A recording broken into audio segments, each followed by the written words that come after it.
Hello मेरे प्यारे बच्चों, कैसे हैं? आई होप कि आप बहुत अच्छे होंगे। बच्चों, आज के इस वीडियो में करने वाले हैं एक्सरसाइज 7.2 का क्वेश्चन नंबर 7 है। क्वेश्चन नंबर 7 में देखिए क्या करना है और क्या कैसे होगा। चलिए चलते हैं हम क्वेश्चन की तरफ। क्वेश्चन क्या कह रखा है? Find the coordinate of a point A where A B is diameter of a circle whose centre is इतना एंड बी इज इतना। देखिए हमारे पास क्या है, एक ए बी दे रखा है पॉइंट, जिसमें ए बी जो है ए बी एक डायमीटर है किसका? सर्कल का, जिसमें दो पॉइंट से एक पॉइंट है ए और दूसरा पॉइंट क्या है? बी, जिसमें बी का कोऑर्डिनेट ये रहा और इसका सेंटर ये रहा। हमें फाइंड करना है क्या? ए। तो ए का कोऑर्डिनेट हमें पता नहीं है, तो ए का कोऑर्डिनेट हम ले लेंगे क्या? x, y। बट इसमें कौन सा फॉर्मूला लगेगा? तो इसमें लगेगा मिड पॉइंट का फॉर्मूला, क्योंकि जो डायमीटर होता है वो रेडियस का क्या होता है? डबल होता है, और जो रेडियस होता है वो डायमीटर का क्या होता है? हाफ होता है। यानी देखिए यहाँ से अगर हम इसकी बात करें, इस पॉइंट का नाम लेते हैं O, तो OB और OA आपस में क्या होंगे? बराबर होंगे। यानी यहाँ से डायमीटर जो हमें रेडियस दे रखा है, रेडियस इसके बीच हाफ हाफ में है, तो हम मिड पॉइंट फॉर्मूला लगाएंगे। कौन सा फॉर्मूला? Mid point. तो मिड पॉइंट का फॉर्मूला होता क्या है? पहले आप जान लीजिए। होता है x1 + x2 अपॉन में 2 और y1 + y2 अपॉन में 2, और इसका कोऑर्डिनेट क्या होता है? x, y। ये मिड पॉइंट होता है। जैसे जो ये वाली वैल्यू होती है, यहाँ हमारी मिड पॉइंट की वैल्यू होती है, और ये a और b का कोऑर्डिनेट होता है। तो अब यहाँ से देखिए हम, तो मिड पॉइंट में हमारे पास क्या है?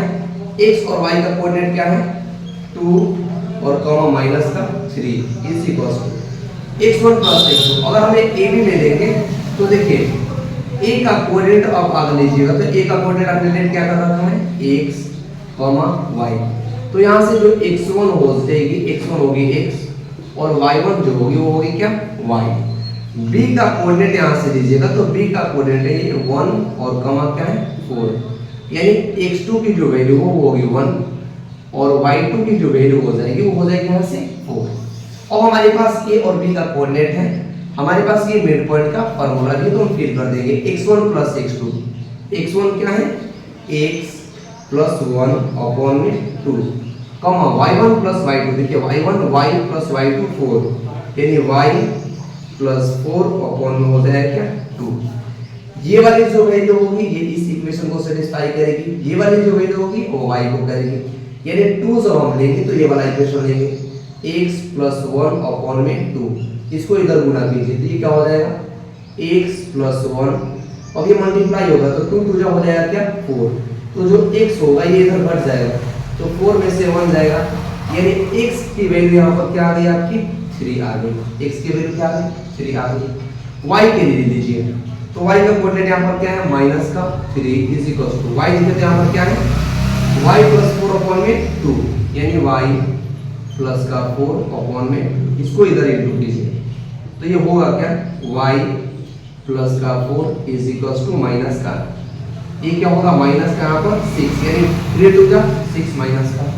अब ये देखिए ये क्या है? प्लस का है, उधर जाएगा तो माइनस का हो जाएगा, यानी y जो होगा -6 और -4, y की वैल्यू -10 आ जाएगा।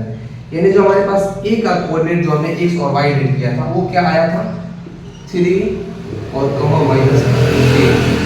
जो हमें बीच में भी पूछ रखा है कि a का कोऑर्डिनेट आप बताइए, तो a का कोऑर्डिनेट 3, -10 आ गया। आई होप ये क्वेश्चन आपको अच्छे से समझ आया है।